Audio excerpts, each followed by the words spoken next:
সুতরাং সেটা দলের বিরুদ্ধে কিভাবে ক্ষোভ দেখাবে। তাই আগামী দিনে যদি কেউ ওই নটোরিয়াস ক্রিমিনালটাকে সুযোগ দেন, এইখানে এয়ারপোর্ট যদি বাই চান্স করার জন্য জমি অধিগ্রহণ করে, আপনি তাকে গিয়ে বললেন ওই রাজারহাট নিউ টাউনের মতো দেখছি করে আপনার সময় কাটাবে, আপনার পাশে দাঁড়াবে না। কারণ সরকারের হয়ে, সরকারের দলের বিধায়ক সরকারের হয়ে কিভাবে প্রতিবাদ করবে সেই শিক্ষা এদের নাই। অন্যায়কে অন্যায় বলার মতো শিক্ষা এদের নাই। ওয়াকফ সম্পত্তি বাঁচাতে আন্দোলন করতে গেলে এরা বলে দিল্লি চলে যাও, রিফিউজি ল্যান্ড উদ্ধার করার কথা বললে এরা আমাদের নামে মিথ্যা মামলা দেয়, ফেক এসটিএসসি সার্টিফিকেট বাতিল করার কথা বললে এরা আমাদের নামে মিথ্যা মামলা দেয়। এরা নাকি আপনার জমি অধিগ্রহণ করলে আপনার সামনে দাঁড়াবে, এটা ভাবা ভুল। তাই আপনাদের বলবো রাজারহাট নিউ টাউনকে দেখে শিক্ষা নিন। ওখানকার বিধায়ক একটা কথা বলেনি, আর ভাঙড়ে শুধু পেপার পত্রিকা এসেছিল এখানে জমি অধিগ্রহণ হবে। আর ভাঙড়ের বিধায়ক আমি বলেছিলাম ভাঙড়ের মানুষের ইচ্ছার বাইরে এক কোদাল মাটি এয়ারপোর্টের জন্য তুলে দেখাও, আর নাহলে এক কোদাল মাটি এয়ারপোর্টের জন্য ফেলে দেখাও, আমি বিধায়ক কি করতে পারে আমি বুঝিয়ে দেবো। কি বলছি বুঝতে আসছে? এখানে যদি শুনছি শাড়ি দিচ্ছে, আর বিশেষ করে আমি দেখুন হিন্দু মুসলমানের রাজনীতি করিনি আর করতেও যাব না। আমি জীবনে দুটো জিনিস করতে পারবো না বলে দিচ্ছি। একটা হচ্ছে বিভাজন, হিন্দু মুসলমানের লড়িয়ে দিয়ে ক্ষমতায় আসা, ও আমার দ্বারা জীবনে হবে না, ফেরে যাবো ঘরে চলে যাব। একটা হবে না, দ্বিতীয় হচ্ছে দুর্নীতি। 5 বছর ধরে বিধায়ক আছি, আপনারা বলুন আমার নামে কেউ 1 টাকার দুর্নীতি তুলতে পেরেছে? আমাকে যখন 42 দিন জেলে রেখেছিল, একটা আমার নামে মিথ্যাচার কি করেছিল, আমার নাকি কোটি কোটি টাকা অ্যাকাউন্টে ঢুকিয়েছে, তাই না? একদিন আমাকে ডিসি একটা অফিসার ডাকে, লালবাজারে যখন ছিলাম, দেখে বলছে আপনার অ্যাকাউন্ট কোথায় কোথায় আছে, অ্যাকাউন্ট নাম্বারটা বলুন। আমি বলছি আমার মুখ দেখে কি আমাকে পাগল মনে হয়? কেন? আমি কি অ্যাকাউন্ট নাম্বার মুখস্থ করে ঘুরবো? আমার এই অ্যাকাউন্ট আছে, 4টে না 5টা তখন অ্যাকাউন্ট ছিল ব্যাংকের, এই ব্রাঞ্চে আছে, খুঁজে নেন আপনারা। খুঁজে দেখে ওই বুক ফুলিয়ে গেছে, আইনের চর খেয়ে মুখ ফুলিয়ে এসেছে। একটাতে 1700 টাকা, একটাতে 2200 টাকা, একটাতে 1,05,000 টাকা, এই ধরনের। আজকে বলেছিল কি কোটি কোটি টাকা আমার অ্যাকাউন্টে ঢুকছে। 1 টাকার কেউ দুর্নীতি দাগ লাগাতে পারেনি। তা আমি আপনাদের কথা দিয়ে যেতে পারি, আমি দুটো কাজ করতে পারবো না। ধর্মীয় বিভাজন, কে হিন্দু কে মুসলমান কে জৈন কে খ্রিস্টান, ও নিয়ে আমি বিভাজন করতে পারবো না। আর দ্বিতীয় কথা যেটা হচ্ছে সেটা আপনার, আমি দুর্নীতি করতে পারবো না। আমার চোখের সামনে আমার দলিত ভাইয়ের অধিকার কেড়ে নিচ্ছে, আর আমি বড় মুসলমান সেজে বসে আছি, এটা ইসলামের শিক্ষা নয়। সুতরাং ইসলাম শিক্ষা দিচ্ছে অন্যায়ের বিরুদ্ধে তুমি কথা বলো। আমার দলিত ভাইদের 22% চাকরিতে সংরক্ষণ আছে।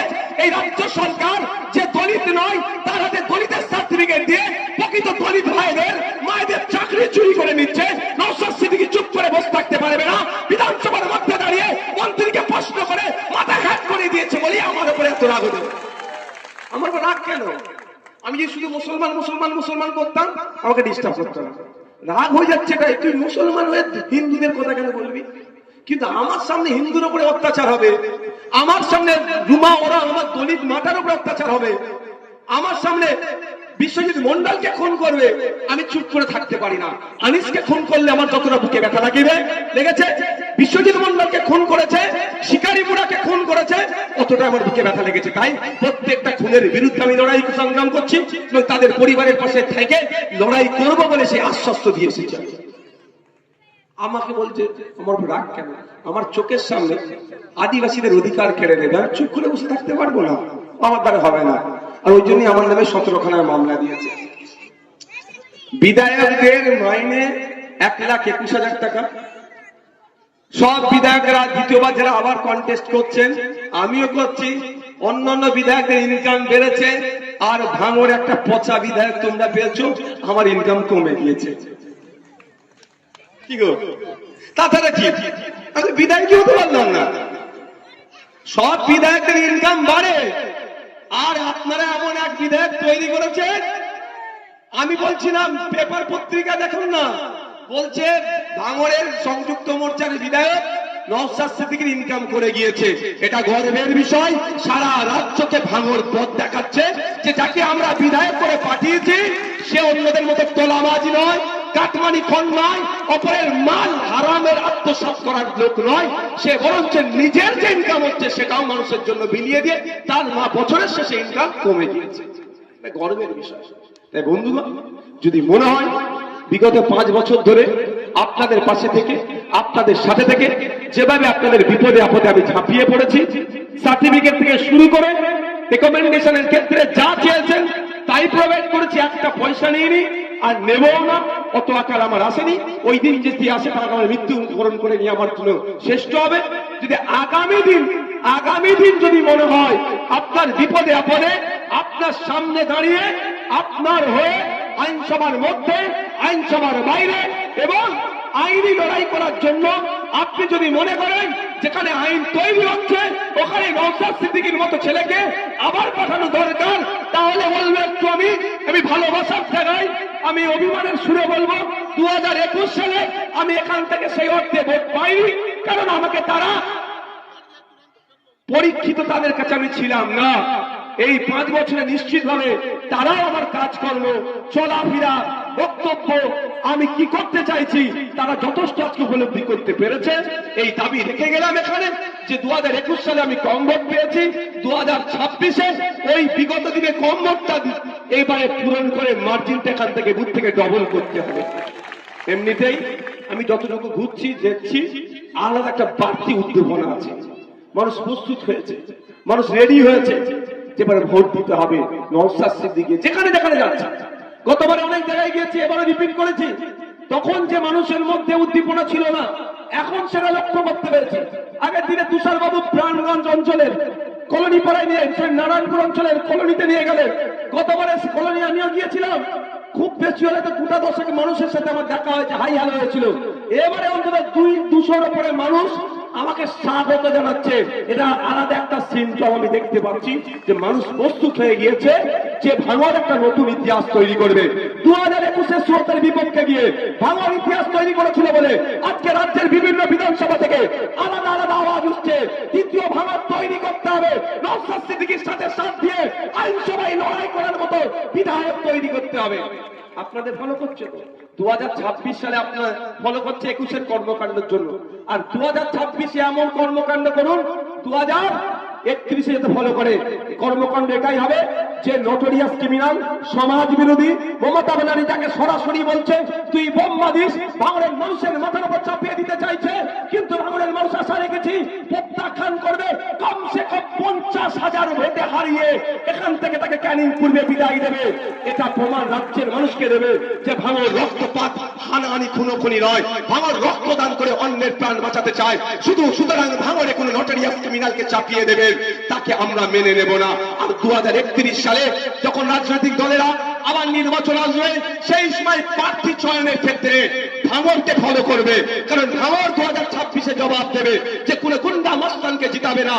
আগামী দিনে আইনসভার মধ্যে যে 294 জন যাবে সেই 294 জন গিয়ে আগামী 5 বছর পশ্চিমবাংলার আইন কিভাবে থাকবে, পশ্চিমবাংলার মানুষ ভালো কিভাবে থাকবে, পশ্চিমবাংলার নারীরা কিভাবে সুরক্ষিত থাকবে, পশ্চিমবাংলার কৃষকদের ঘর আয় কিভাবে বাড়বে, ছাত্র যুবক কিভাবে ভালো থাকবে, সরকারি কর্মচারীদের হকের দিয়ে কিভাবে পাবে, সেই যখন যেখানে ডিসাইড হয় সেই জায়গায় 294 জন যারা যাবে তারা যেই পার্টির হোক না কেন শিক্ষিত এবং সেরা ইন্টেলেকচুয়াল যাবে।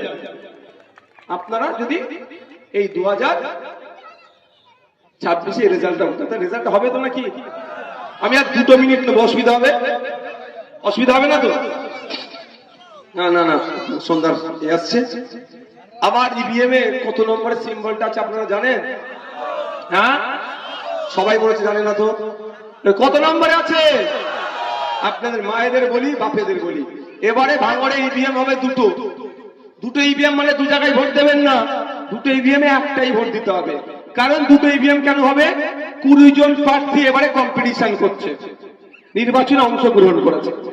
তো সুতরাং একটা ইভিএম এ 16 জন পর্যন্ত নাম আসে, 16-র পরে 17, 18, 19, 20 চারটে হবে দ্বিতীয় ইভিএম এ।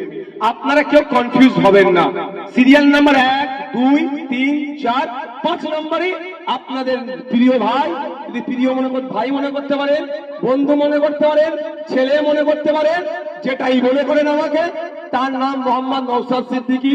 তারপরে আমার ছবি থাকবে, তারপরে আমাদের থাম সিম্বলটা থাকবে, তারপরে সুইচটা থাকবে। অন্য কোনো জায়গায় হাত দেওয়ার দরকার নাই। 5 নম্বর ওখানে টিপে আমাকে ভোট দিয়ে বিধানসভার মধ্যে পাঠান। আগামী দিন শুধু ভাঙন নয়, রাজ্যের মানুষের চাওয়া পাওয়া নিয়ে 5 বছর ধরে যেভাবে আমি লড়াই করে গিয়েছি, আগামী 5 বছর ধরে একইভাবে লড়াই করব। আপনাদের সাথে যেমন আমি বেঈমানি করিনি, বিশ্বাসকে নষ্ট করিনি, আস্থাকে ভঙ্গ করিনি, ঠিক আগামী দিনও একইভাবে এটাকে কন্টিনিউ করব।